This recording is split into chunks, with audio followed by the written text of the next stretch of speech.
when you're grazing on the land, all of that manure and all of that urine is going into the soil. And what we've seen in less than 1 year of the creation of this grazing zone, we were able to convert this desert sand into a very chocolate brown soil.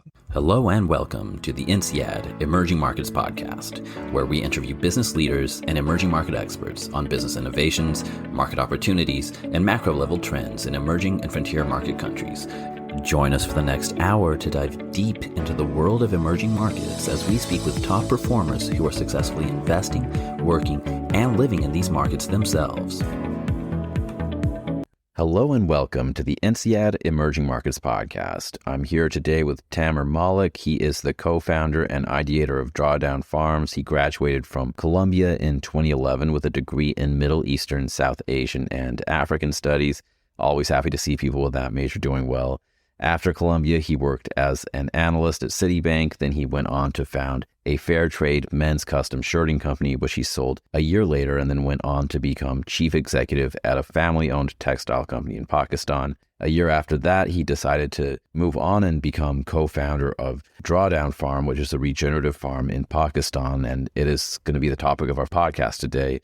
But I got to say, if I had to pull up the CV for the most interesting man in the world, it might look something like this. So happy to have you on the podcast. Really happy to talk about what you're doing at Drawdown Farms because it's really important work. And I am really excited to learn more about what you're doing. I think it's fascinating the more I learn about regenerative agriculture. So maybe we could start out by you telling me a little bit about your journey at the textile company and how that led you to decide that this is what you wanted to get involved with. Sure. Thank you so much for having me on the podcast, Nick. It's a great privilege and really excited about our chat. And thank you so much for those largely undeserved kind words.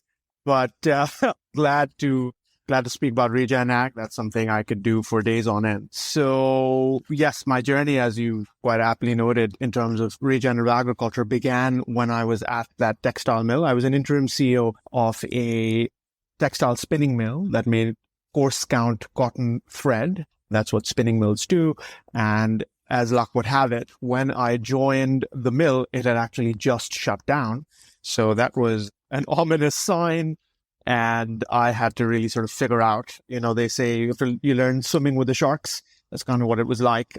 And one of the things we learned was that obviously energy costs were higher at the mill than they could be because this older, relatively more inefficient gas energy sort of power plants.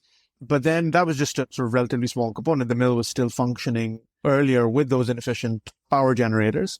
But the bigger problem was the price of cotton, which is the other main component to a spinning mill, right? It's a relatively less complex operation. And the cotton prices had gone through the roof that year in Pakistan. And the reason for that was that about a third of the cotton crop had been destroyed by the pink bollworm, which is a pernicious pest, a recognized pest of cotton. And just to give you a little bit of a background on the importance of cotton in a country like Pakistan, textiles are a very big industry, so obviously a big employer. So that's one element to it. Obviously the ag side of it, again, the farmer's income linked to it, that's another. But then on another macroeconomic level, the country's greatest exports by far are in textiles, right?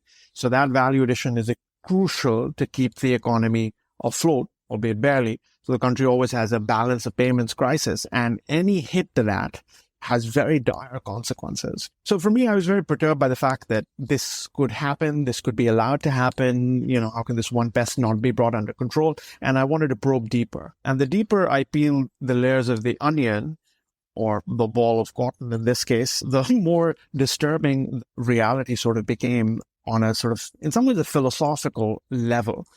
And I realized that basically Pakistan grows its GMO cotton seed. It's a BT cotton, and BT cotton has many variants.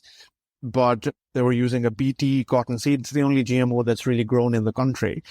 And what had happened was that over time, the pink bollworm, which otherwise finds the BT toxin to be, and BT, by the way, Bacillus thuringiensis, is a microorganism. It finds it to be toxic. However, biology and evolution always sort of wins. Everything evolves to build a resistance. That's how biology works. That's how life has evolved on this planet and become so abundant in the Holocene. And so the reductive approach to agriculture is basically fighting this basic biology, and biology always ends up winning with disastrous consequences, right? We're seeing this all over the world with weedicide-resistant weeds. So these super weeds are really powerful, and they're not being destroyed by extremely toxic and poisonous herbicides, right? And that was the case here in terms of the best developing resistance. So, philosophically, this was very disturbing for me. And so I started really questioning, is there an alternative model to agriculture? Or are we just stuck? Is this the only way to do things? And, that began very deep dive series of research endeavors on my part, and a cascading series of never-ending rabbit holes, which I am still in some ways. But I was lucky enough to find a few very, very good discoveries, really great discoveries, actually. One of them was a study done in India in a state called Madhya Pradesh. Now, in India, what had happened was that in the early 90s, I believe, a few European children's clothing brands, primarily I think they were Dutch brands, they worked with their Indian suppliers, so the factories making the clothes, to then work with their farmer suppliers to grow certified organic cotton for the first time. And that's how certified organic agriculture in some ways began in India, from what I've been told or I've gathered. And what happened in Madhya Pradesh was that 10 years later, a local ag university went in and did a study where they compared farms that had gone organic certified versus the neighboring farms. And they reported their findings that 10 years later, the organic farmers had higher yields than their neighbors. So, right, side-by-side lands, neighbors growing BT cotton. And that to me was this huge light bulb moment, right? Because I was like, we can, through different model of agriculture, actually get higher yields. Because hitherto, the sort of common perception is that organic has a green premium. It's just for a certain socioeconomic strata, and it can never become the mainstream because the yields are too low. We can't feed the world. We can't provide the fiber the world needs, and so on and so forth. And that was really sort of the first entryway, the gateway research, if you will, for me to get into regenerative agriculture, as I later discovered, what regenerative agriculture is. And of course, we're going to talk about that as well. But that was really the starting point.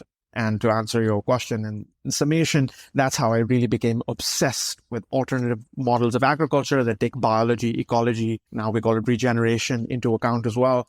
And each of those things has their own nuances, by the way. They don't all mean the same thing. Carbon farming and regenerative agriculture can be the same thing. They can also be slightly different. Organic and carbon farming, or organic and regenerative, can be slightly different things. And I'm sure in this podcast, we'll talk about that as well.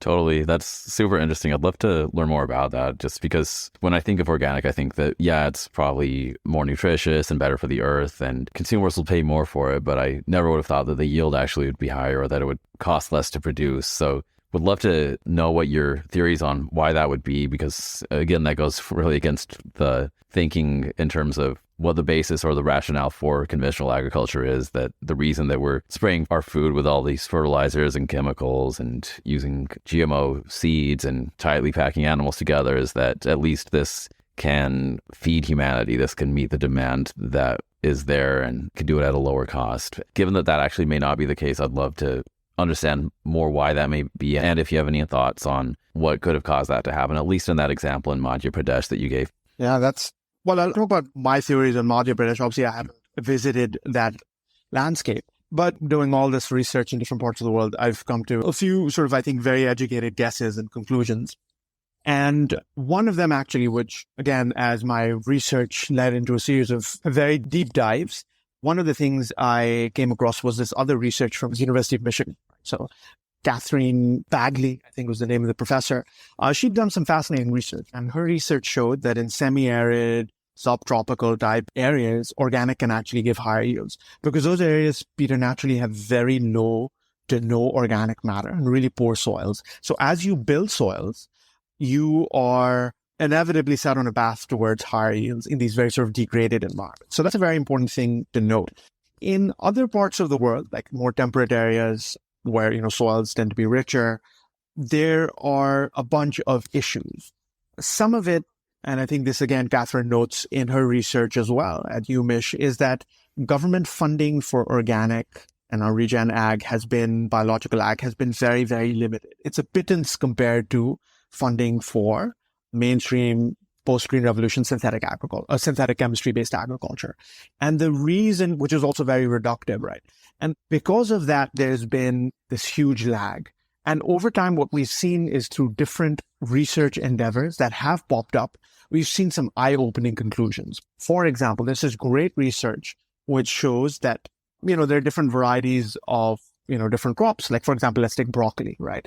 A broccoli variety is developed that consumers love, right?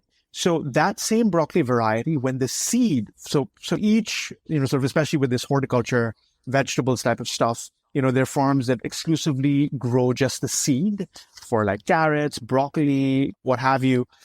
And what this study found was that if you're the exact same variety, if you're growing it inorganically for seed purposes, whereas if you're growing it organically for use in organic production, the soil microbiome is so different that if an organic farmer, and by the way, organic certification rules, for those listening who might not know this, organic certification rules allow a certified organic farmer to use non-certified, so non-organic seed. If it's not available to them, then there's a lacuna, they can use inorganic seed. What they found in this study is that the organic farmer, if he uses seed grown, so the same variety grown in organic soils, right?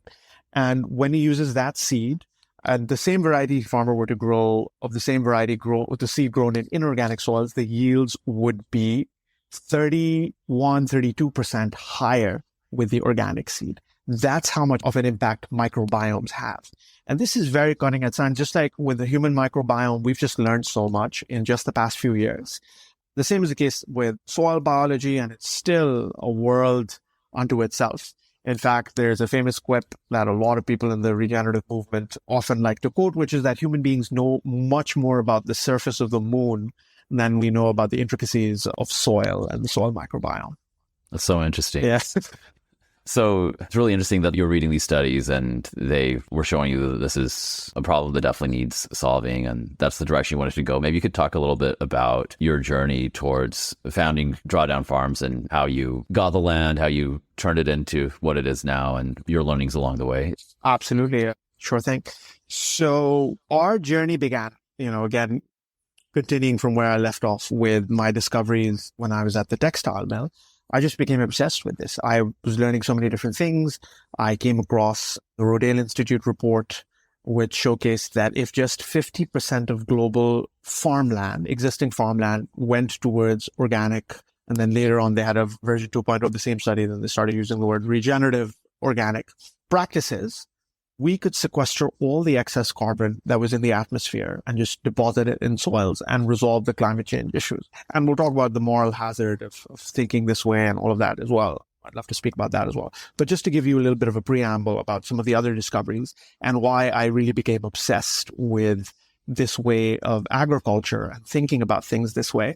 I'd also been blessed recently with fatherhood at the time when I took over the textile mill and really discovered climate change was this massive problem that wasn't a future problem. It was already there. It was already causing a whole lot of destruction in the world, including the Syrian civil war, which had its root in the greatest drought in recorded history in Syria from 2006 to 2010, where about 80% of the livestock died, 60% of the crops failed, and 2 million farmers moved to the cities because they just lost everything. And obviously, there were no jobs, etc., waiting for them in the cities. They protested. A authoritarian government tried to crush those protests, but they had nothing to lose. So things just escalated out of control until the country went into full-fledged civil war. So this stuff was very, very scary. And I was like, this stuff is brewing at a very rapid clip. And the Paris Agreement had just concluded at the time. But they were saying, oh, you know what? We want to limit warming to 1.5 and with a guardrail of 2 degrees Celsius. And I was like, we are now at just barely above 1 degrees of Celsius. And already there's been this insane chaos in different parts of the world. And what's going to happen even if we are to achieve 1.5, although we are nowhere near, we're heading towards 4.5 degrees Celsius. It's going to be complete chaos and pandemonium, God forbid. And so obviously it was affecting my mental health very negatively as well, frankly, thinking about this stuff. The more you read, the more there's a reason, I guess they say ignorance can be bliss. So But then, there's this great wellspring of hope that emerged from this study that I just mentioned, the Rodale Institute one. Later on, Drawdown, the book came, and a large chunk of the Drawdown solutions had to do with land use in agriculture, whether it was silvopasture, agroforestry, compost, biochar, you name it. And so, that again was a big boost of hope. We can talk about each of those things, and they're actually all tools in quality regenerative agriculture, what I have called integrative regenerative agriculture. And we'll come to our farm, which takes this integrative approach, which is where we take all of these best practices and others, and whatever is applicable in our arena, we try to apply those. So coming back to this obsession that was in my mind, I then had this one small problem, which was I didn't have any ag land of my own.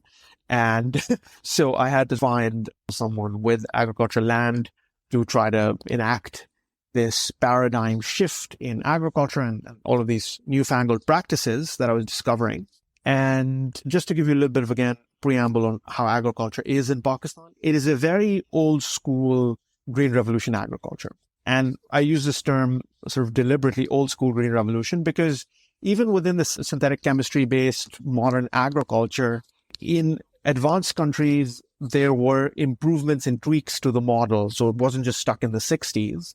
And some, decent things happened like in the 1980s. And that has to do with, a series of institutions. For example, there's soil health institutions in the US, in the USDA, like the Natural Resources Conservation Organization, I think it's called the NRCS, Conservation Service.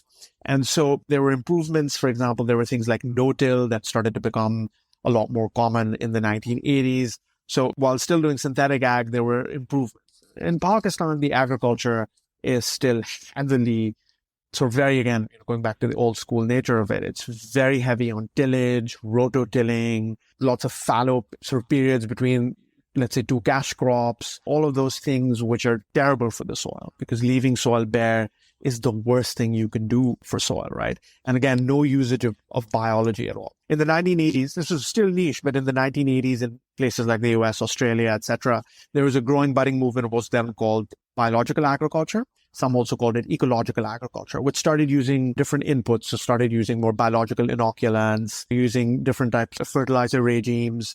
And there were some incredible pioneers who in some ways set the path towards regenerative agriculture, right? And then, there were many discoveries along the way with the electron microscope becoming more common, soil scientists learning so much more about the soil and so on and so forth.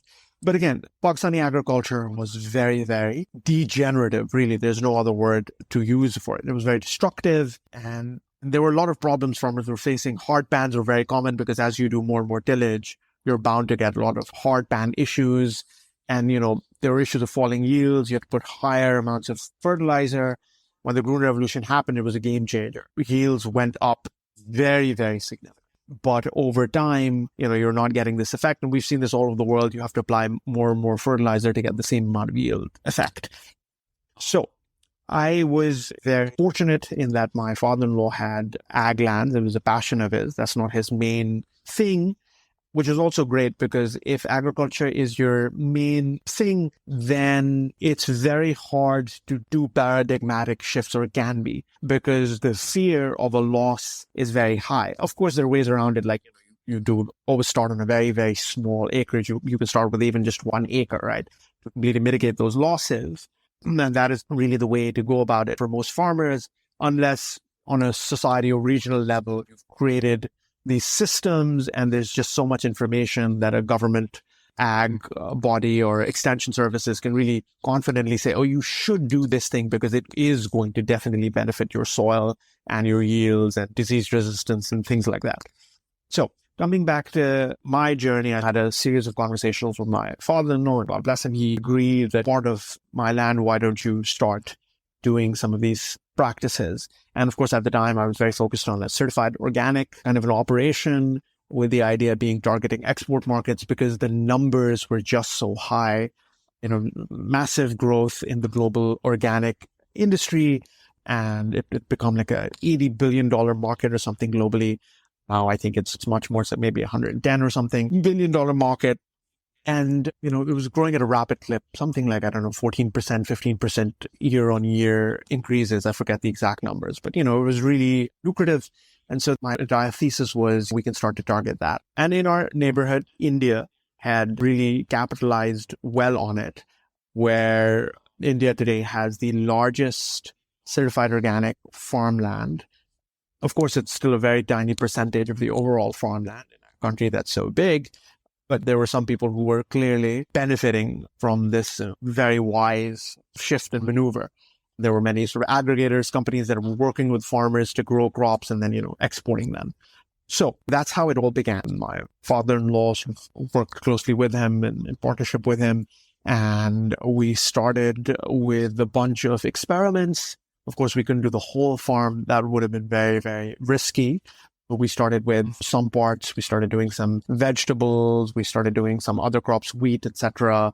We did a small sugarcane trial as well, because sugarcane is a main component of the farm. The farm, by the way, is a very diverse farm. There's very large-scale sugarcane. There are fodder crops that are grown. There's wheat. There are orchards of mango, citrus, different varieties of each of those. And we also did some specialty horticulture, like vegetables, right? And I think this is very important to note. We had a bunch of spectacular failures in the beginning, which taught me a lot. And thank goodness it was on a small scale, because I quickly realized that we were way in over our head. It's one thing to read things and see successful examples. It's quite another to actually be on the ground and do stuff. And there is absolutely zero expertise in Pakistan for this stuff, for any kind of organic biological stuff. It's it's very nascent. There's virtually none. I sort of had to figure out and acquire knowledge at a very rapid clip and start to understand things and start executing it and putting it into practice on the land itself. And so lots of challenges. And then thankfully we were able to overcome this. So I'm glad to talk more about this, but I'm sure you have many questions. Sure. Yeah. No, I appreciate the overview. And yeah, it sounds like a really exciting process you went through. I guess two questions that come up from what you just spoke about. You mentioned that you were looking to get into the organic market. I was wondering if at that time you had the interest in regenerative agriculture. Maybe it would be helpful for the listeners for you to outline the difference between organic, regenerative ag, because there are a lot of these terms out there and people may not know what they mean. And then just a quick side note would be, you mentioned all the different crops that you were growing at that time. Are you still growing the same mix of crops, or has that changed since then? And maybe you can actually tell us what regenerative ag is. Sure. Yes. Buzzwords galore. and also in some ways, greenwashing has been around for a while, but now you also have some kind of regen washing underway as well, potentially. So yes, we'll definitely get to that. And I'll get into some of the nuances, but just to answer your question, that's a short answer, which is our mix of crops the same? Our mix of crops is largely the same. The vegetable operation we have sort of ceased for a variety of reasons. It was small, but we're trying some other specialty horticulture crops like chili peppers. We want to do an experiment with. We've added a few things. We were successfully able to grow bananas in the desert. I'll talk about that later. And it all had to do with soil health. It's actually a great example of side-by-side farms that got the same bananas plants from the same nurseries, and massive differences. Conventional system, they completely died. But where we had fungally dominant soils and compost applications, not just that they survived, they actually thrived. It's extremely lush. We'll talk about that in a bit. Coming back to your question about what do all of these terms mean, right? So regenerative is in some ways very simple, philosophical, or even scientific term, in that wherever you are now, you can potentially be either keeping things static, or in many cases, most agriculture practices degenerate landscapes, soils, the environment. They're very destructive in their nature. Regenerative, the idea is that you're doing a bunch of practices that are actually giving more than they're taking. They're regenerating. And obviously there's so many tools in the regenerative toolbox, and we can talk about all of those, or the most important ones of those, and how I believe that the right kind of regenerative agriculture should involve as many of those tools as makes sense and is possible for a particular farmland and a particular farming operation. But don't just rely on one or two things. Now, this is where the regen washing comes in. Like, sometimes there's this emphasis on just doing one thing. Like, we're doing cover cropping, that's regenerative agriculture, or just no-till, and that's regenerative agriculture. And I think that is not right. I think that at least you should have a few practices. And of course, it's very hard to do everything all at once. So in many cases, it's virtually impossible. So it has to be a process. But I think the goal should always be from the get-go, at least doing 2-3 things. And we'll talk about what are the low-hanging fruits, what's the easiest stuff to begin with. Also depends, it's context dependent which part of the world you're in. If you're in more developed parts, there are now these incredible products that are available that allow you things like biological inoculants, biostimulants, things like that, and then allow you to sort of, get started with just purchasing something. You start small scale before you really go very deep and start doing things yourself, such as making your own composts and your own bioferments and things of that nature. We'll get into that as well. So that is the basic crux of what regenerative is. Now, regenerative organic, I think, is really the platinum standard, and there's now a certification about this as well. And that is when you are regenerative and you are also organic, which means zero synthetics. So 0 things that are banned in organic agriculture. And the question would be, well, how is this different from certified organic? And this is where, again, there's sort of division where a lot of people pejoratively call a lot of large-scale organic agriculture conventional organic. So it's meeting the certification requirements. It is obviously safer in many ways than conventional agriculture because, you can't use banned things like these very pernicious herbicides. You can't use glyphosate. You can't use, many other things, dicamba, all of these, many other toxic pesticides, herbicides, fungicides, etc. No synthetic fertilizers. You're using organic purchase fertilizers. You can use, there are now some organic products that are herbicides, or herbicides are hard to get, but, they're organic fungicides, they're organic pesticides, but you're still doing a lot of tilling, you're still making, you're still not really super regenerative.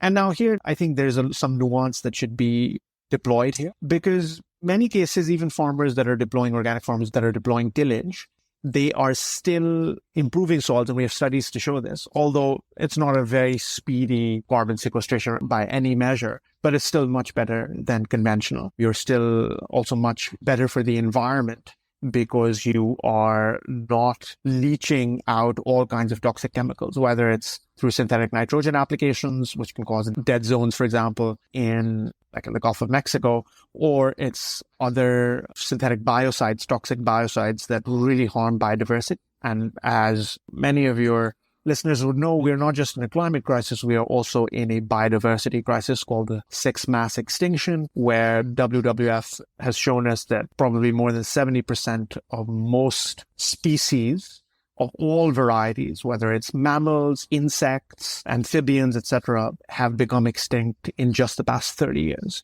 which is very shocking. Avian creatures, birds, etc., everything. So this is a big problem, and agriculture is a massive culprit in this, right? Probably not the only one, obviously, but a major, major culprit because of the way we farm, because of the destruction of habitats.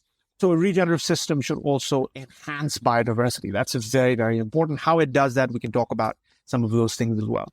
So hopefully I've clarified regenerative versus what regenerative organic is versus what conventional organic can sometimes be. But a lot of the best organic farmers, because that was the only certification, so that's why that was the central thesis of the Regenerative Organic Alliance, which Patagonia, the famous brand, Dr. Bronner's and some others, and the Rodale Institute came together and made, was that these farmers who are deploying these best-in-class practices, they should have a separate certification. And the baseline to even apply for the Regenerative Organic certification is to have the organic certification. Now here, I have some, I really respect that organization, what they're doing. It's amazing. But I do believe that the pathway for global regenerative agriculture is not by a farmer first becoming from conventional to organic and then regenerative organic. It's actually from becoming conventional to increasingly more regenerative until you reach a point where you don't need the crutches of synthetic inputs and you have amazing soils and you're able to manage them in a way where you don't need synthetics, and you are essentially then effectively regenerative organic, whether you get the certification or not. It doesn't matter, right? And there's a great example in the US. There's a farmer, and people say, oh, you can't do that on a large scale. There's an amazing farmer named Rick Clark in the US, and I've had the pleasure of speaking to him as well. He manages something like 7,000 acres, I believe. So it's a very large scale farm. And what he has shown is that over the years, by doing a series of regenerative practices and really deploying cover crops very smartly. Now, cover crops are crops grown between your cash crops rather than leaving the land fallow. And initially, a lot of people used to do just one monocrop within cover crops also, right? And that's not good because you want to have lots of diversity to build soil. So he's managed his cover crops so brilliantly that over time he's built soil where its phosphorus cycling is happening really well. There's enough nitrogen. So he's able to grow his cash crops such as maize or soy without the need for synthetic inputs to a point where he's now certified a large chunk of his farm. And I think the other part is also under certification because he just doesn't need synthetics. And he is he's saved millions of dollars in synthetic inputs. And obviously that saving has even gone up over the past couple of years when synthetic fertilizer prices have gone through the roof all over the world, right? So I hope that that's a good summary. There's also another thing called carbon farming. If you want, I can also give a little bit of a description about that as well. Sure. I think that might be interesting to talk about because my next question was going to be, why is regenerative so necessary for the world, whether it's biodiversity or climate change? And I think carbon farming could be absolutely 100%. Yeah, that's a great point. So carbon farming is, again, any system where you are sequestering boatloads of carbon and putting it in the system, in the soil. Could be above ground biomass with trees as well, but a lot of it is focused on the soil. The soil is very, very crucial. And this, I think, is a great way of first talking about the importance of soil health, of something called humus. And then we'll talk about why it is the issue of our time, or one of the main issues of our time, which is considered a quote unquote time of polycrisis. And while regen ag cannot resolve all the crises, but the right kind of regen ag can resolve a lot of those polycrises or go a long way in resolving them, right? So basically, really good soils, access to water were how agriculture sort of began and how civilizations began in different parts of the world, right? And what humans historically have done, this top layer of soil called humus is what gives fillip to really good yields and really good plant quality of whatever you're growing in there, right? Whether it's vegetables, herbs, fruits, grain, whatever it is. And humus, by the way, interesting enough, the name human is actually derived from humus because all traditional societies, historically humans have believed that we come from the soil and to the soil we return. And so humus is this top layer. Today, humus is the term used for this top layer, which is usually very rich in life, in biology, and organic matter, and carbon, right? And that's why it has chocolate brown color, right? It should have different gradations of chocolate brown color, right? Whether it's a milk chocolate, deep milk chocolate, different gradations of dark chocolate, right? The darker it is, the more carbon it is holding inside of it, right? And that's very, very good. We've realized there's this concept of the nutrients that plants need. They're primary macronutrients, secondary macronutrients, they're micronutrients, but carbon is often ignored or has been traditionally ignored as a major nutrient as well. So carbon is actually a very, very important limiting nutrient. A limiting nutrient means that you're limited by the max amount you have of that thing. Beyond that, your crop cannot perform because it's limited by that limited nutrient. And there's a famous scientist called Justus von Liebig who created this system, the law of the minimum. So carbon is actually a limiting nutrient. And this is a very important discovery and thing to know.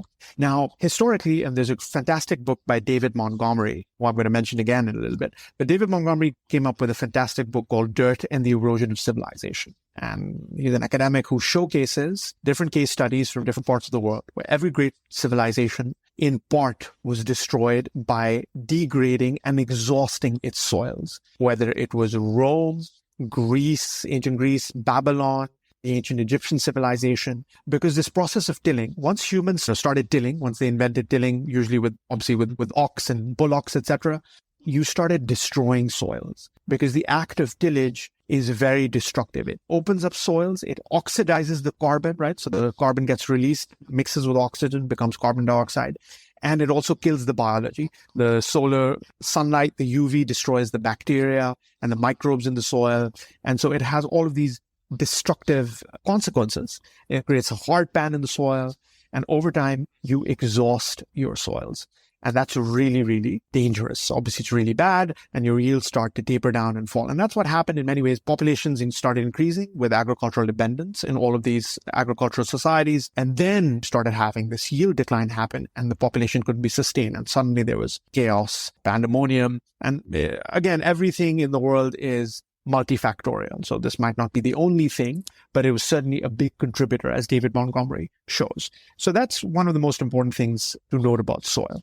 And this is why, and now there are studies at the UN that showcase that the world has 50 years of soil left because we're mining and destroying that top layer. And that I agree and disagree with, because there's more nuance to it than that. In Pakistan, for example, you have horrendous soils now, right?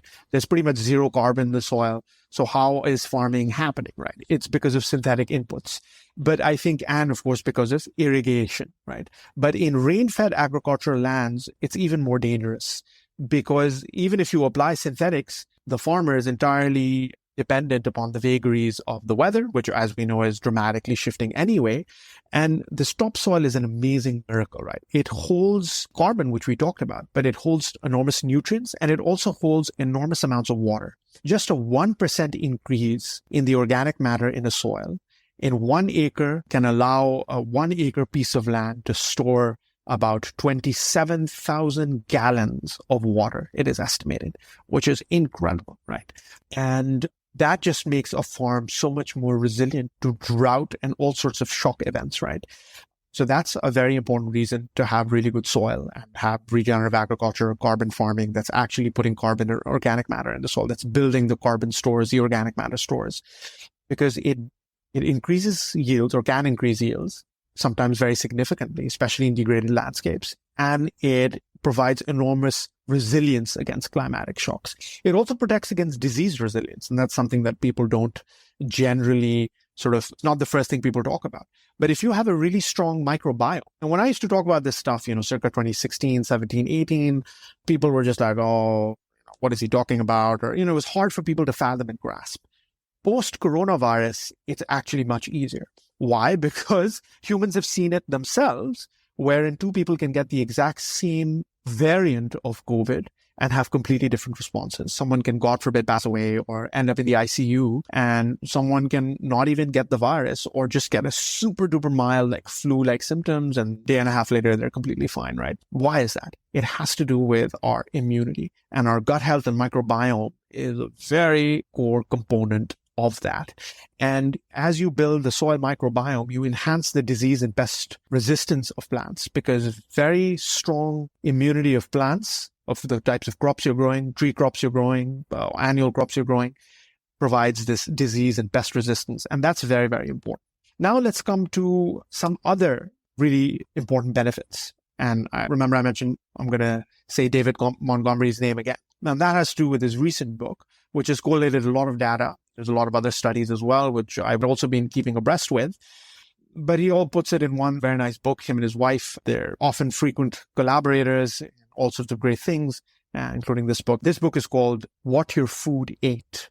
And it's basically about the soils in which our food is grown and the nutrient density of our foods. So what humans have started seeing is that nutrition has been going down in most of our crops. In fact, there are studies out of UC Davis that showcase that an orange today, compared to an orange just a few decades ago, can have 0% of the vitamin C even compared to what it was a few decades ago. Similarly, with many, many other, like iron in apples can be 90% lower than it was just a few decades ago. So there's been a massive decline in nutrition all across grains and fruits and vegetables. And that has to do with a multitude of factors, including destruction of soils, but also it has to do with more carbon dioxide in the atmosphere. This is a shocking thing called the Great Nutrient Collapse. And when most people today talk about polycrises, it's not even on the radar, but it is a very important thing. And the Great Nutrient Collapse, what's happening is that more CO2 means plants are growing quicker, but it also means that their nutrient density is getting lower and lower. So that's very, very challenging and a great crisis. Another crisis we just have, again, is malnutrition and stunting crisis. In many parts of the world, Pakistan, India,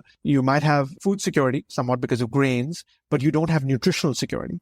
And that's leading to a malnutrition and stunting crisis that is really shocking, which is costing economies billions of dollars. There's studies that showcase it could cost the Pakistani economy something around $10 billion almost annually, that is. And it's just, excuse my French, it's a terrible term to use, but it's wasting people, right? It's wasting the human potential. And that means that these people, these children who did not get the right nutrition in the womb and 3 years after birth, it means that they can never catch up. They can never make up. This is really, really shocking and extremely saddening, right? This is happening in different parts of the world, in Asia, Africa, and it is, again, with regenerative agriculture, if we can enhance yields while also enhancing the nutrient density, we can help to mitigate this crisis. Another crisis human beings face is something called antimicrobial resistance, right? The soil microbiome is dying, but so is the human microbiome. And this is a massive crisis. And the microbiome largely passes from the mother to the child that she births. And that microbiome in mothers today is declining, which means that the next generation is not going to inherit it. And so it's a cascading downward spiral, which is considered very dangerous. We cannot even begin to appreciate the enormity of the consequences, which will reveal themselves as time progresses. And this is very, very dangerous. Now, why is this important? Firstly, a part of the microbiome exists outside of us. So a lot of people are now aware of, at least of a certain education, are aware of the gut that's inside of us. But also we have a microbiome that's outside of us, which is also being destroyed by a lot of chemicals that are in some of the products we use or are around us. So even that's under threat. But when you work with really good soils, rich in microbiome, so this is particularly for farmers or people who do gardening in their houses, and that can be even in a terrace, right? If you're in an apartment and you have a terrace, you can do gardening there as well, by the way. And so it helps the microbiome. There are great books about this as well, research about this as well. So that's one thing that's very, very good and very important. But then the other part of it is the animals, right? Animals raised in truly regenerative systems, their immunities are much higher, so they don't generally need to be given antibiotics. Whereas feedlot animals are consistently given antibiotics, often prophylactically, and it even helps with weight gain, but it's extraordinarily dangerous for the humans who are consuming that meat, and it's leading to something called antimicrobial resistance. And Jim O'Neill is a famous economist. He was the chief economist of Goldman Sachs. He's Britain, so he went back to the UK and joined the UK Treasury after his stint at Goldman Sachs. And he was allotted a few years ago, he was tasked actually with mapping out the economic consequences of antimicrobial resistance. And he says this in multiple interviews, that he was very peeved with this assignment because he said, I'm a macroeconomist, I'm not a health economist. This was not my job. But, when you're doing a job, whatever task you're given, you're supposed to do that. So he sort of very reluctantly took on charge of this project. And the deeper he got in, the more stunned he was by the consequences, the economic consequences of antimicrobial resistance. So just like I couldn't see beyond regenerative agriculture once I discovered it, that's sort of happened in terms of AMR for Jim O'Neill. And they mapped out that annually, so this is an exponential crisis, just like climate change. So today, every year, maybe a few 100,000 people are dying from antimicrobial resistance. Very soon, within a few years, it's going to be millions, and then 10 millions, right? Tens of millions per year. And the economic consequences are harrowing. We're talking about trillions of dollars of the global economy per year. And basically, antimicrobial resistance means that antibiotics stop working. People develop a resistance. That's because we're consuming so many antibiotics in our system, or whether in some countries it's because you don't even need a doctor's chit to get an antibiotic, and people are just treating themselves with antibiotics unnecessarily often, or it's because of the meats that we're eating, right? So at least the meat part of it, if you have meat that is regeneratively grown, whether it's chickens or cows or sheep or goats, then we can avoid at least part of this AMR crisis that's brewing and escalating rapidly with each passing day, right? So those are some of the core things I would say where regenerative agriculture can really, really help. And of course, we talked about climate change. If just 50% of global farmland went regenerative, we could sequester all the excess carbon. There are, in fact, even studies that showcase if 10% of global farmland were to do the absolute best practices of regenerative ag, then we could sequester all the excess carbon. But I want to make it very, very clear in terms of moral hazard, or thinking that this is a silver bullet where we can just continue to pump out enormous amounts of CO2. It doesn't work that way. There's a very narrow window where we can make this happen, firstly. And as climate change is dramatically starting to impact all over the world, farmlands are starting to fail and will continue to fail at a rapid clip. So the window is very, very narrow. And we have to do all of the other things in terms of changing our energy systems, our transportation systems, all of our building systems, and so on and so forth. All of that has to be completely changed so that we stop pumping this CO2 out. And then we have this enormous weapon that side by side, we also are able to sequester a lot of carbon, put it in the soil, put it to really good use. There's a great study studies of work done by Ratan Lal, the famous professor in the US who also won the World Food Prize, which is like the Nobel Prize of Agriculture. I think it was a couple of years ago he won that. And that was for his work on soil and soil carbon. And he shows that actually land use change has contributed far more to CO2 in the atmosphere than even pumping fossil fuels and burning them. And this land use means deforestation, destruction of global soils, grasslands, and, conversion to ag lands, and existing farmlands also, to continued degradation, especially with synthetic chemistry and heavier tillage equipment. That's made things even worse than compared to what they were with horse-drawn or ox-drawn tilling equipment. Yeah, really appreciate that. It sounds like regenerative ag has got to be a major component in really urgently solving some of humanity's greatest crises. Given that that's the case, what would you recommend to consumers who are hearing this and they want to promote regenerative ag? What can a typical consumer do if we go to the store? I mean, we see organic, but how do you know that you're promoting regenerative ag? That's a really good question. And it's a question that has multiple, answers. Firstly, it depends what part of the world you're in. But let's talk about the developed countries, quote unquote developed countries. So you look at Europe, the US, Australia, North America, etc. There are a lot of options. There are a lot of wherever you can, definitely for your perishable produce, especially vegetables, etc. There are bound to be farmers markets where a lot of farmers are actually doing a lot of these practices, and you can go and talk to the farmer at these farmers markets and really probe deeper. And a lot of them have really started deploying really excellent regenerative practices. Many have been actually doing it for a very long time. And so get your fresh produce from these guys as much as you can. And then different grocery stores in developed countries now are getting even regenerative organic certified produce more and more. So obviously patronize where you can, but there is a green premium on this stuff. There's absolutely no doubt about that. I think that we require systemic changes. In some ways, the greatest thing you can do is to actually contact your representatives and really make the government bring the necessary changes, because I don't think that without governmental support, this is going to happen anywhere. And this support can come in many forms. Firstly, adequate biodiversity and carbon payments. Frankly speaking, if you were to just increase carbon payments to what the World Bank says they should be, so the carbon price globally should be 80 to 100 in the very least, and going up to 120, 130 even. And I've spoken to a lot of people who work with farmers in trying to induce carbon sequestering practices. If you were to have like a price tag of $80 in the minimum, then a lot of shift would start to happen. So I think that is one excellent solution to really do this en masse on a large scale. And I can even tell you in developing countries, if Pakistani farmers had access to $80 to $100 per ton of carbon that they sequester, and that should be for both above and below ground, you will see a lot of changes happen. You will see farmers and their boundaries will start planting different trees that will start sequestering carbon. That will be hugely beneficial because it can lead to cascading benefits. So especially with deciduous leaves, those leaves will fall. You can make cutting edge fungally dominant composts with that, or even vermicomposts with that. Deploy those in your soil, which will in turn increase the soil carbon amount while also increasing and enhancing nutrient density and further lead to more carbon payments for those farmers. So it can be hugely beneficial. The best practices we're seeing in terms of regen ag can even sequester 8, 9, 10 tons of carbon per acre per year. And that's huge, right? That's massive. Even tree farming, certain types of trees can sequester, I think it's like 67 tons of carbon per hectare. There's one particular tree, the Paulownia, that can do that.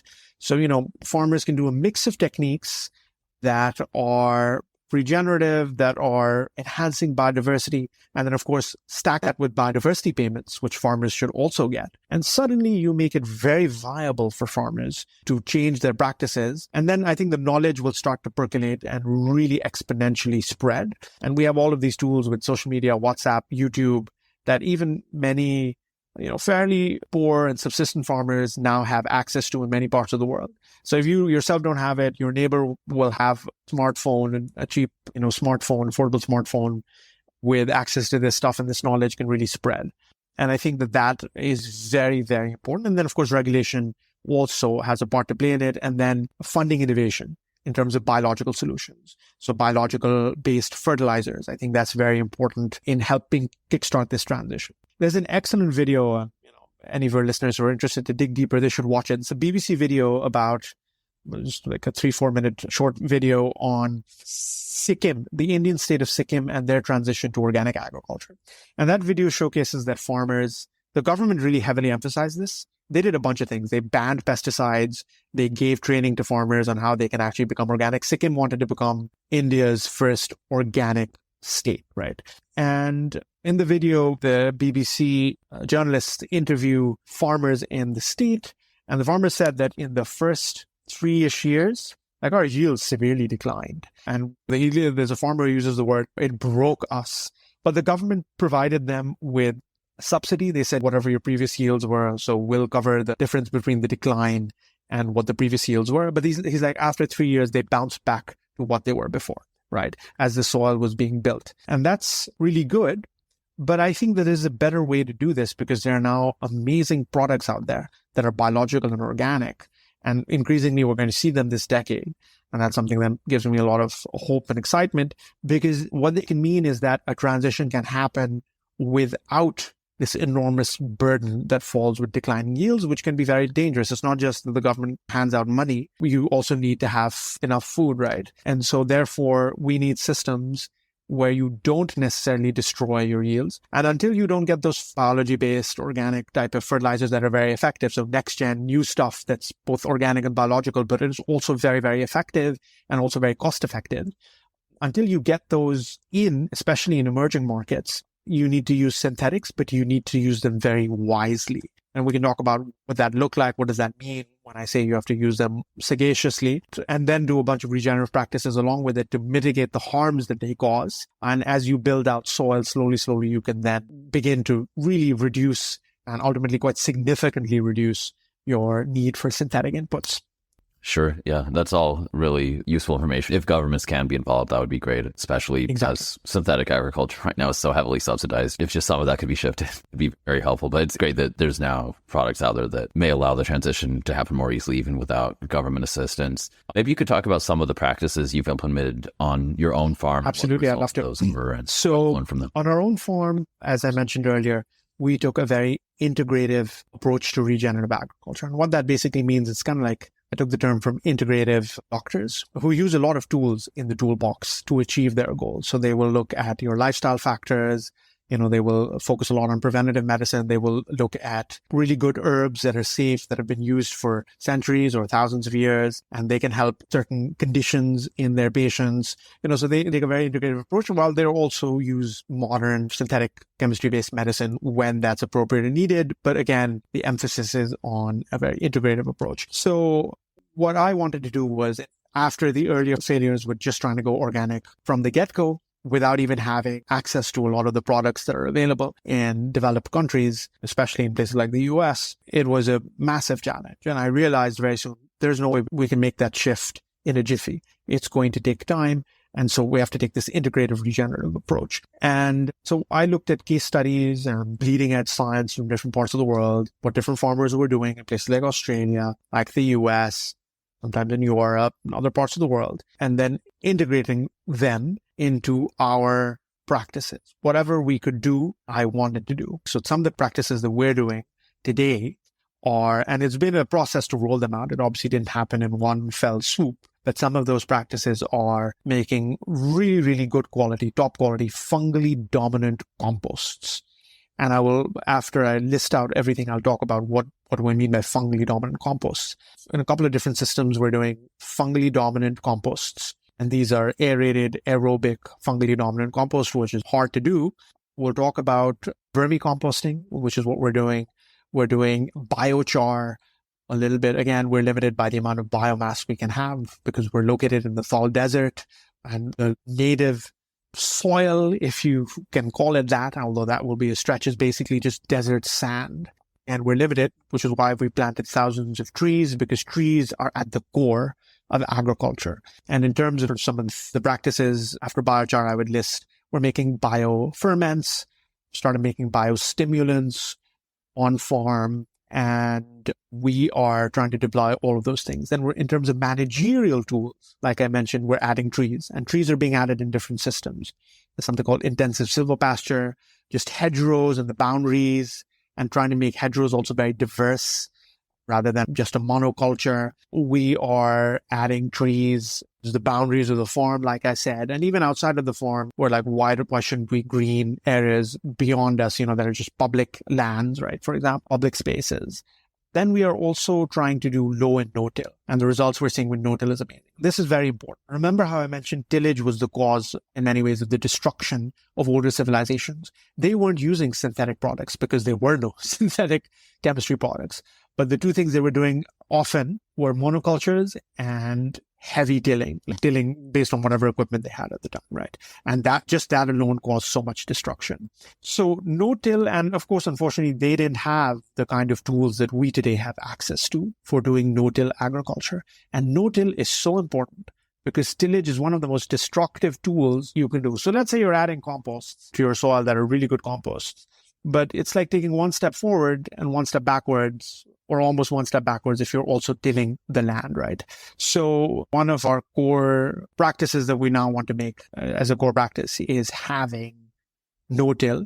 And that, of course, requires specialized equipment, which we've been renting in 2022, and we're trying our best to get access to for our own self in 2023, so that everything we grow, whether it's maize for silage, whether it's wheat, whether it's cover crops, should be drilled in with a no-till machine as opposed to tilling the soil. Because otherwise, if you don't have a no-till drill, you have to till the soil to improve its tilth, at least temporarily, make it sort of soft so that a planter can then plant. Or if you need to plant by hand, by throwing the seed in the ground, again, it's not possible without doing tillage. So that's very, very important. Also for sugarcane, we're going to a low-till system, can't do no-till at all. But we're trying to increase the ratoons of sugarcane, which is a big challenge in South Asia and India, Pakistan, etc. If you increase the ratoon, that's amazing because sugarcane is a semi-perennial. But it effectively acts as an annual or a biannual in a country like Pakistan or India, because then yields start to decline. Whereas that's not the case in many other countries, Brazil, Mauritius, Australia, right? And that has to do with soil health. So as we improve soils, we can improve the ratoon of the crop while maintaining yields, right? And another system that I really love is agroforestry, which in our orchards, what we're doing is instead of having barren and fallow alleys, is to have synergistic covers in the alleys, so crops that animals can then graze. And that's really good because animal grazing builds soil really well. And you asked me what kind of results we're seeing. One of the most stunning results we saw was in a 10-ish acre area, which we created for a holistic planned grazing or a rotational grazing plan. And so the idea was that in this land, we're going to take our cows and our goats, and we are going to have a movable electric fence where we basically just graze one small component. We herd the animals together in a small space and make them consume the grasses and fodders in that space before we move them to the next space. And these are called paddocks in the language of rotational grazing. And so you keep rotating the animal from paddock to paddock. By the time you come back to paddock number one, the grass has grown anew, and you can actually increase the carrying capacity of the animals or of the land very, very significantly. You can double it even.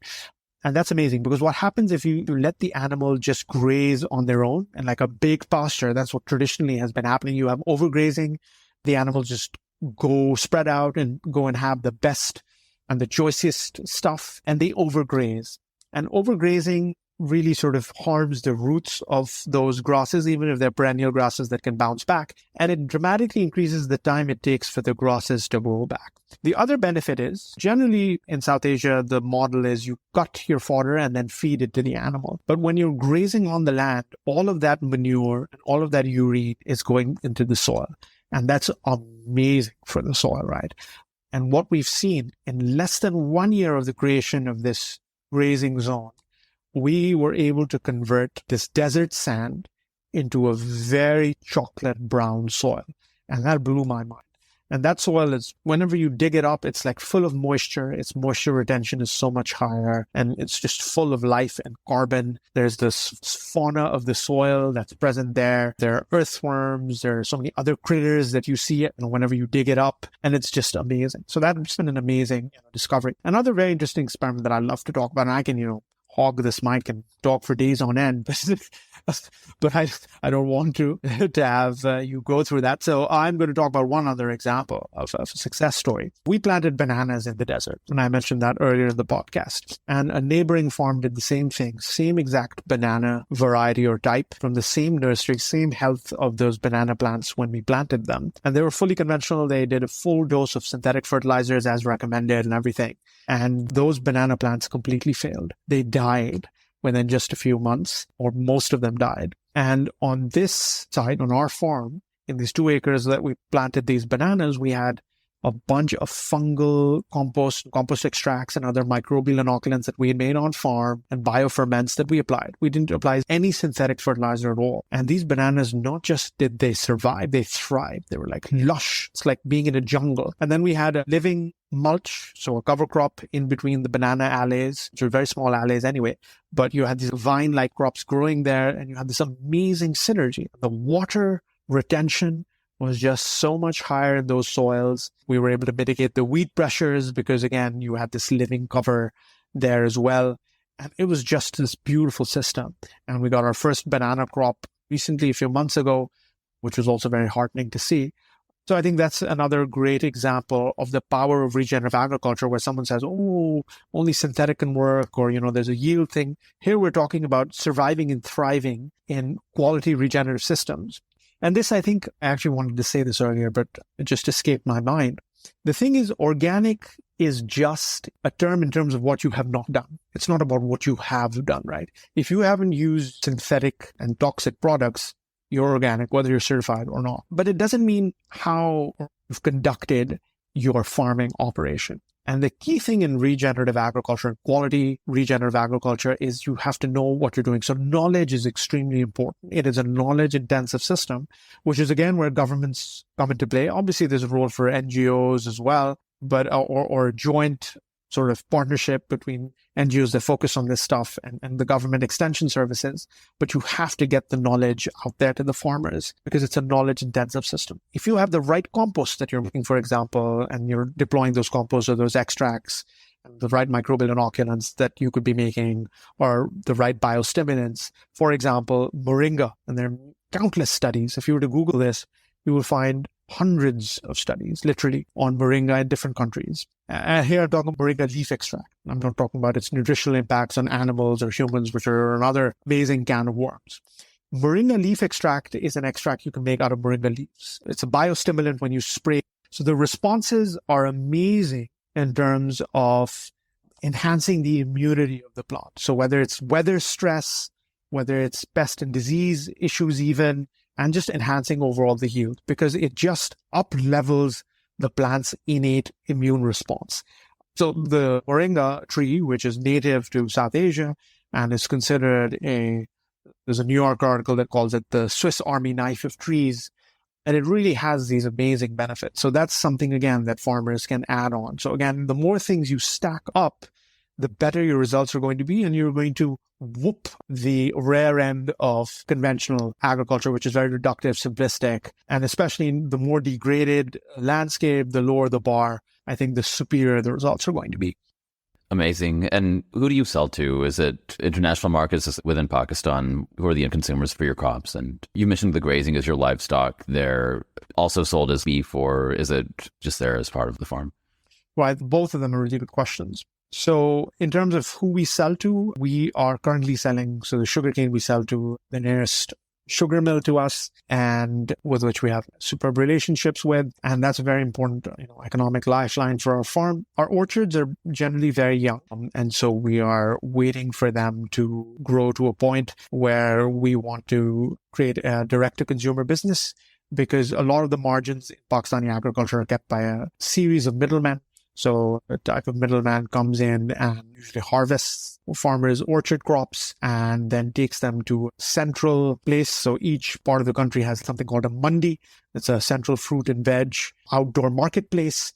And from the mandi, different people will come and buy it, whether it's grocery store owners or their teams, or whether it's small corner store owners, or it's even like push cart owners. They will come every morning and buy produce from there. There's obviously a lot of wastage there as well. Now, increasingly, we're starting to see some refrigeration facilities in these mandis as well, which is good, obviously, because you want to completely mitigate food waste as much as possible. But again, as you can see, there are different layers that have to keep a slice before it gets to the consumer. And that's why we're trying to do a direct-to-consumer brand. I think for our fruits, that's going to be focused. For other things, we have to sort of, see with the sugarcane again, we're selling it directly to the miller. And with let's see how our chili experiment goes. But that's something that's storable. It is not immediately perishable because you have to dry those chilies. And what that allows you to do is to see when the market dynamics are most suitable, because whenever there's a supply glut, you're going to have prices really crash. And so timing of the market has to be taken into account. But that we can do, which is why we are strategically focusing first with a small trial on chili peppers, because it's non-perishable. With veg, given how remote we are, we cannot target urban Pakistani consumers for whom an organic veg will be a valuable sort of thing or something that they are actively looking for.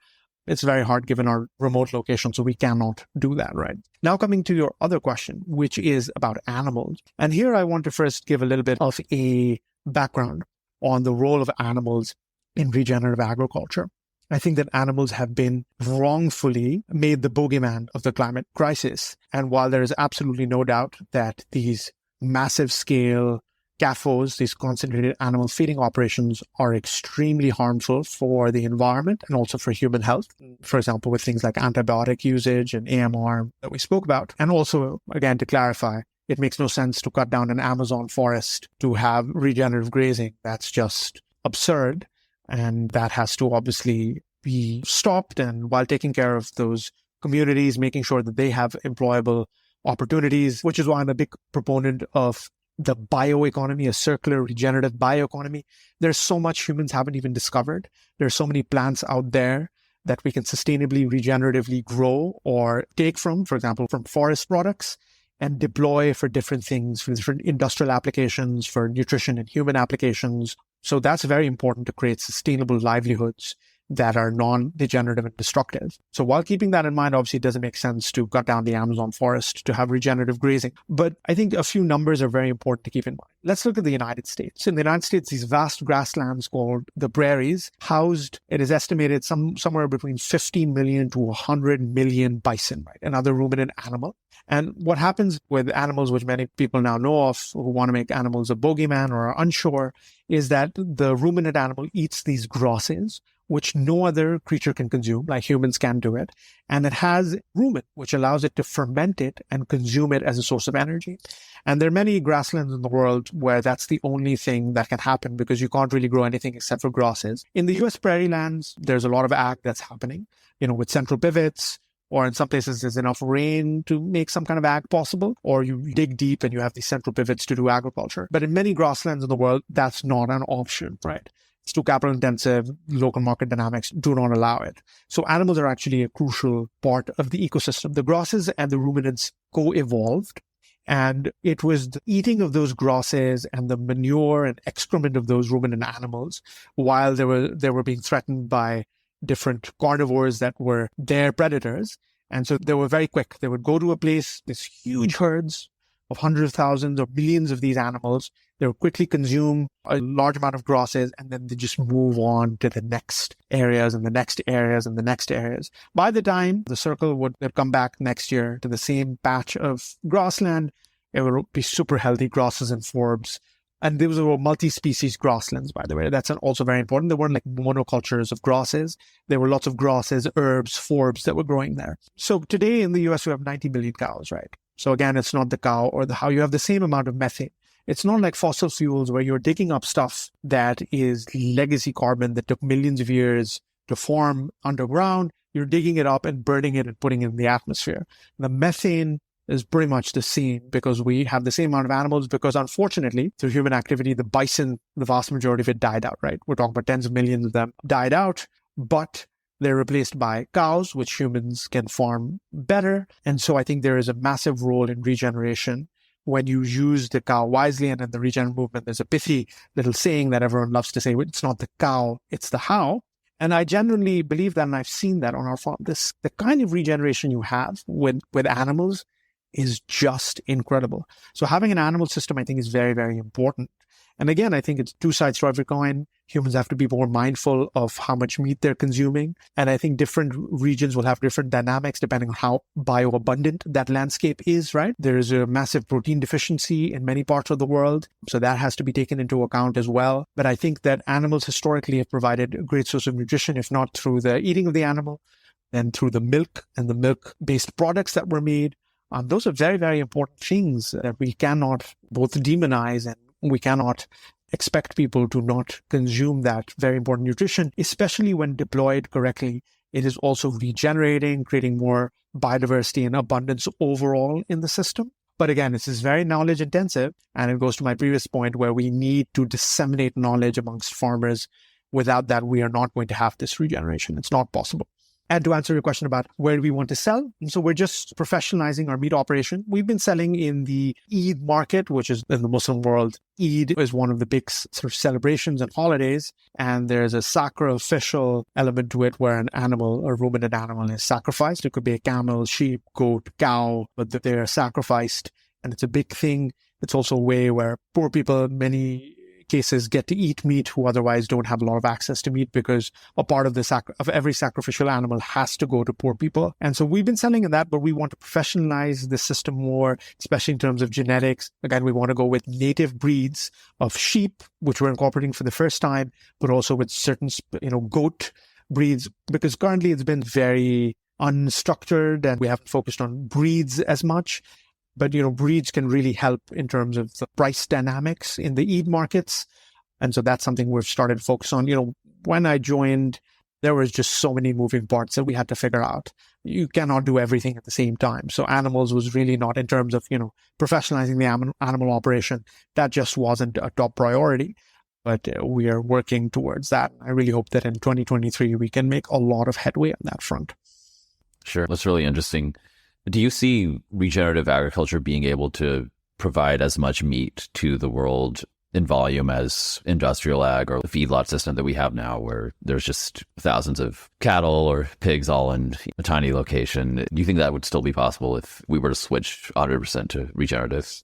That's a really good question. And it's also a hard question to answer. I can just tell you my gut feeling. I haven't done a more scientific or mathematical analysis of this. I haven't done any modeling on this. But from what we know, in many parts of the world that were grasslands, farmers have been growing corn and soy.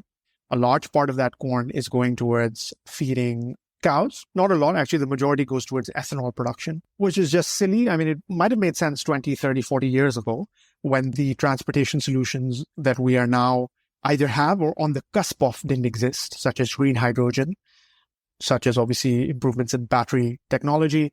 And we're on the cusp of some other revolutions within battery, like solid state batteries, etc. So those things didn't exist at the time. So it did make sense for countries to have different types of ethanol production. For example, in Brazil, where ethanol from molasses, from sugarcane production, it goes into 20% or 25% of all the gasoline that powers cars and vehicles in Brazil. And that's great until we reach these other solutions which are upcoming. So I think that if you convert all of those areas into grasslands, and in grazing operations, you can significantly up-level the amount of meat, grass-fed meat that's available, which is now, of course, at a premium. So that's one thing that I think is important to note.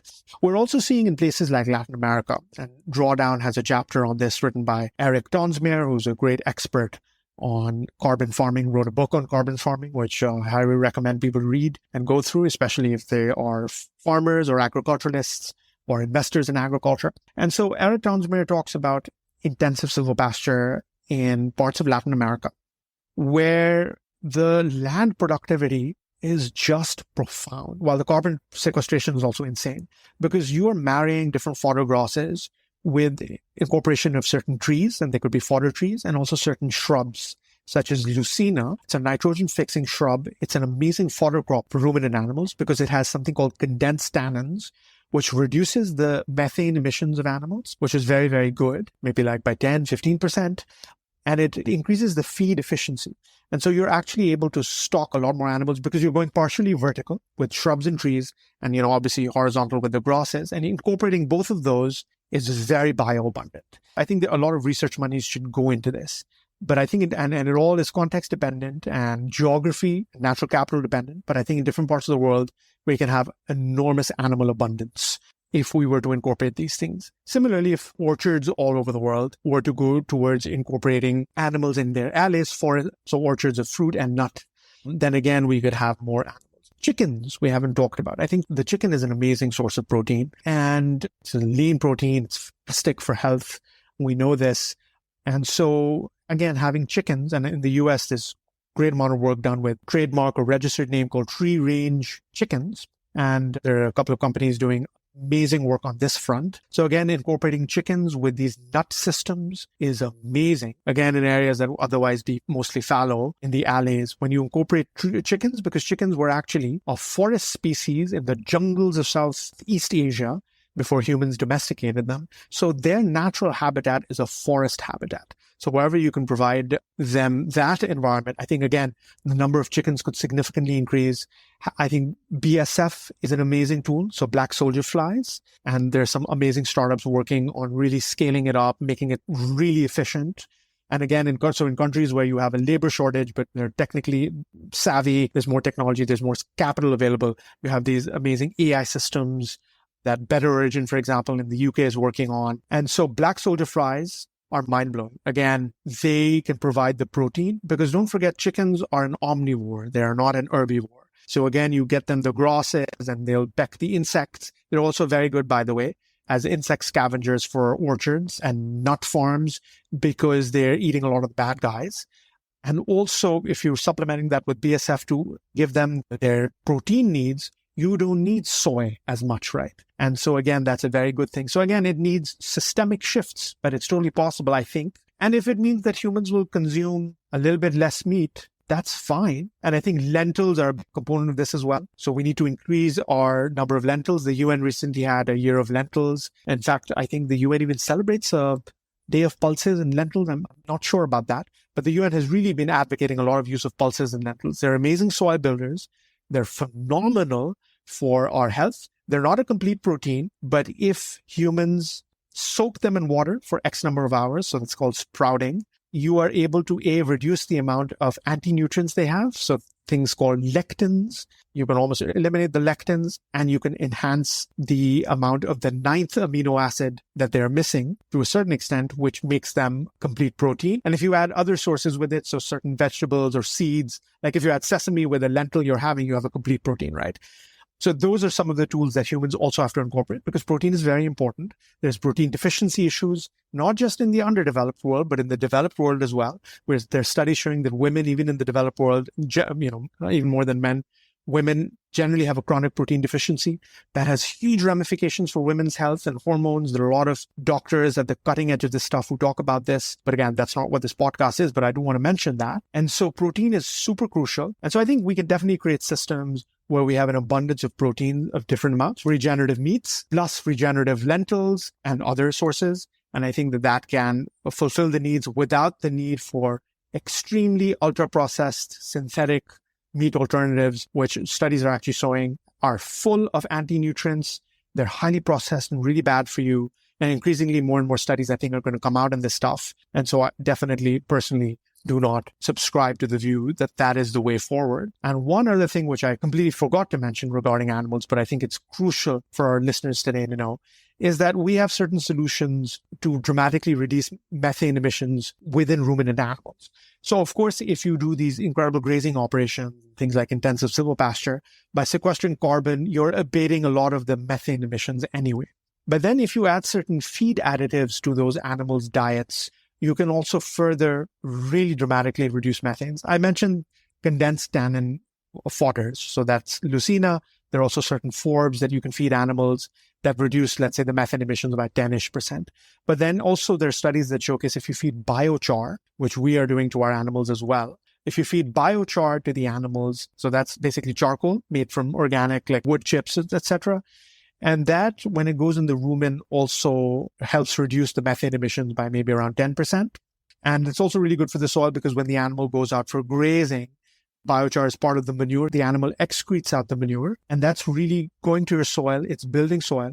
Biochar is extremely stable carbon that will be there for hundreds and hundreds of years or thousands of years maybe. And so that's really going as a permanent sequestration of carbon in the soils, while it's also providing a habitat for microbes, which is really good. And so it's an amazing way to get the biochar in the soil. And then lastly, which is giving people a lot of hope and really hope that it pans out, there are different seaweed species in the world. And there are a lot of studies that are showcasing that if you feed those seaweeds as a tiny portion of the diet of a ruminant animal every day, it can reduce methane emissions by a whopping 90%, right? So if you have that commonly available, and there are multiple startups and companies working on scaling this massively, and studies are underway, and I really hope it pans out in the next few years, because what that means is that all over the world, ruminant animals start being given this additive. And as it scales, it becomes affordable, hopefully. And if it needs to be subsidized a little bit by governments, that's a very worthy subsidy, because then you basically bring down methane emissions to virtually zero. And if you have regenerative systems, then all the carbon that's been sequestered is excess carbon, which means we make animals into a massive net storer of CO2. That's fascinating. And it goes against a lot of what the common knowledge around climate change is, but it's super hopeful to know that that's there. The one final question I would have is, you mentioned that when you launched about 6 years ago, regenerative farming was extremely new in Pakistan. You were the first or one of the first regenerative farms there. I was wondering how that has changed. Is there more awareness among consumers, or are other farms there also adopting regenerative practices by now? Like, how have people responded to what you've done there? So there are a couple of things in your question there. We have not advertised what we're doing as much as we wanted to, and there were a couple of reasons for that. Firstly, initially, as I mentioned, we had some spectacular failures. And so that was obviously a big assault on the ego. And then, of course, we had to completely retweak the system. So before we are able to demonstrate what we're doing, it doesn't make sense to really talk about it much. But the second component, more important, was that we did not have a consumer-facing brand, right?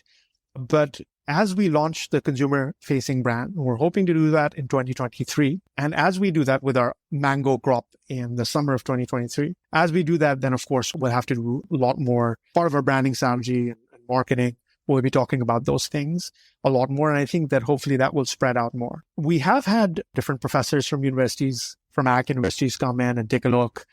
And, I think it takes time for this sort of knowledge to percolate.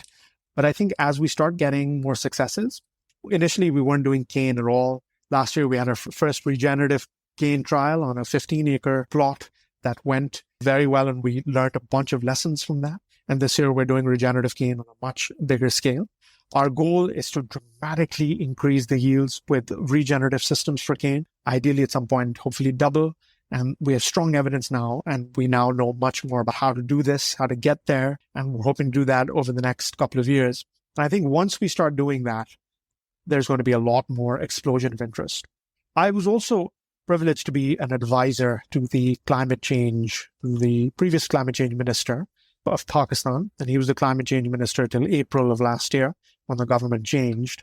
And he was a very smart gentleman who was also had been the vice president of the IUCN, the International Union for the Conservation of Nature, which is a major conservation org in the world. And so he knew a lot. And, when I first gave him the presentation on the potential of regen ag, which was soon after I began my own work, he was, he really got it, and he understood the power and potential. So and this is before the election that brought his government to power. With him, I helped author the Green Growth Strategy Plan for his party. It was the first green growth platform in the history of Pakistan, with regenerative agriculture as a big component of that strategy in terms of how we're going to create a circular bioeconomy, which was the work that I did with him, the policy advisory work that is. And unfortunately, as soon as his government came to power, there were so many economic issues that were so burning and pressing. There was a balance of payment crisis. And so there really wasn't any emphasis or focus that could have been devoted to these things. And, there's so many structural and governance issues in a country like Pakistan that just make it very, very hard. If you have a really good governance system that is very good at delivery, and we see that in many countries of Southeast Asia, East Asia. For example, in China, they've discovered a few regenerative tools and techniques that they're starting to deploy en masse in many parts of their country. And they're also doing a bunch of anti-desertification techniques and afforestation techniques, which again, and moss in parts that border Mongolia, Inner Mongolia, places like that. So, they have the ability to do things at scale, and that is, truly mouth-watering. But in Pakistan, that remains a challenge. So I think in Pakistan, two things are very important for uptake. One, of course, is knowledge and awareness as it grows, and as hopefully we're able to demonstrate the thesis in terms of yield increase and all sorts of other benefits. But also, I think if carbon and biodiversity payments become a thing and the value increases, then automatically it adds another layer of incentive structure. And the third thing, I guess, would be the availability of certain products, which we are also actually trying to do with a few different trials with some cutting edge products that are biological in nature and help provide a yield fillip. And of course, we're doing these trials to map out the exact ROI for a farmer, the return on investment. And if it bears out, as we think we will, we have a series of trials that are hopefully going to take place in 2023, then, we can speak about how do we get those products to Pakistan, whether we act as distributors, whether we work with other distributors to bring them in, because I think that will also increase the food security and nutrition security of the country. So I think those three things, the more they act in concert, the quicker the process towards regen ag in Pakistan is going to be. Amazing. Super, super fascinating discussion. I think it's already been an hour and 40. I think we could keep going for another hour if we could, but easily. I don't want to take too much more of your time. I really, really appreciate you joining. This is incredibly interesting and super important information to get out there for humanity, because I think this is so important in so many ways. So thank you so much for joining us, Taimur. Thank you for having me. It's been a thorough pleasure. Really enjoyed my time. I just cannot believe it's been 1 hour, 40 minutes. So felt like it's just been 20 minutes. So I could definitely talk for another 1 hour, 40. But it's been amazing. And I really want to thank you for both this interview, but also the podcast series you're running. I think it's incredible. And I wish. Thanks so much, Taimur. You too. Thank you for joining us for this episode of the INSEAD Emerging Markets Podcast.